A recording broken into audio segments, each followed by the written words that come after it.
के वो साथी जो यहाँ संगठन चलाती, मेरी बहनें, तमाम सब लोग जिंदाबाद। और अनुशासन में जाना भाई, मुझसे मैं हाथ जोड़ के कह रहा हूं आपसे, अनुशासन में जाना।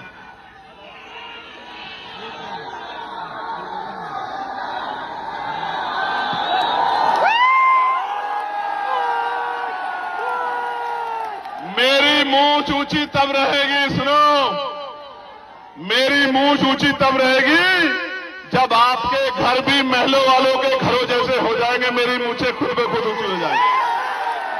जब आपके घर के सामने भी 4 पहियों की गाड़ी खड़ी होगी, जब आपकी जेब में भी, आपके कार्ड में भी पैसा होगा और आप अपने सपने पूरे कर पाओगे, मेरी बहनों के, माओं के सपने पूरे कर पाओगे, मेरी मूंछें भी ऊंची हो जाएगी, मेरा जीवन सफल भी हो जाएगा। मेरी बात को आप याद रखिए।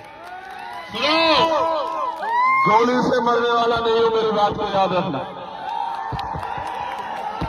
दुश्मनों को कहो कोई और हथियार बनाए। एक बार पैदा होता है आदमी, एक बार मरता है, कोई और हथियार बनाए। दुश्मन की गोली से मरने वाला नहीं हो। बाबा साहब का सिपाही हूं, बाबा साहब का बेटा हूं, याद रखना मेरी बात। और लाखों माओ बहनों का आशीर्वाद लेके, अपने बड़ों का, बुजुर्गों का आशीर्वाद सर पे लेके चलता हूं। दुश्मन की गोली भी फूल बन के मेरा स्वागत करती है। आपका भाई हूं।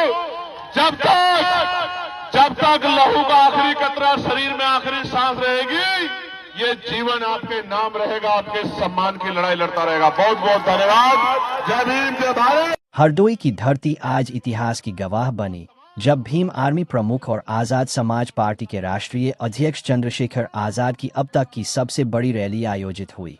सुबह से ही जिले के अलग अलग हिस्सों से हजारों की संख्या में लोग रैली स्थल की ओर उमड़ पड़े। नीले झंडों से सजा पूरा मैदान सामाजिक न्याय और संविधान के नारों से गूंज उठा। रैली में चंद्रशेखर आजाद ने मंच से बोलते हुए कहा कि यह भीड़ सिर्फ संख्या नहीं, बल्कि बदलाव की चेतना है। उन्होंने संविधान, शिक्षा, रोजगार और सामाजिक सम्मान की बात को केंद्र में रखते हुए सरकारों की नीतियों पर सवाल उठाए। चंद्रशेखर ने कहा कि दलित, पिछड़े और वंचित समाज को अब अपने हक के लिए संगठित होकर लोकतांत्रिक तरीके से आवाज बुलंद करनी होगी। रैली में युवाओं, महिलाओं और बुजुर्गों की भारी भागीदारी देखने को मिली। सुरक्षा व्यवस्था के लिए प्रशासन की ओर से भारी पुलिस बल तैनात रहा। वही रैली शांतिपूर्ण तरीके से संपन्न हुई। मंच से कई सामाजिक कार्यकर्ताओं और पार्टी नेताओं ने भी संबोधन किया। स्थानीय लोगों का कहना है कि हरदोई में इस तरह की भीड़ पहले कभी नहीं देखी गई। राजनीतिक विश्लेषकों के अनुसार यह रैली आने वाले समय में उत्तर प्रदेश की राजनीति में बड़ा संदेश दे सकती है। हरदोई की यह रैली न सिर्फ भीम आर्मी के लिए, बल्कि प्रदेश की सियासत के लिए भी एक अहम मोड़ मानी जा रही है।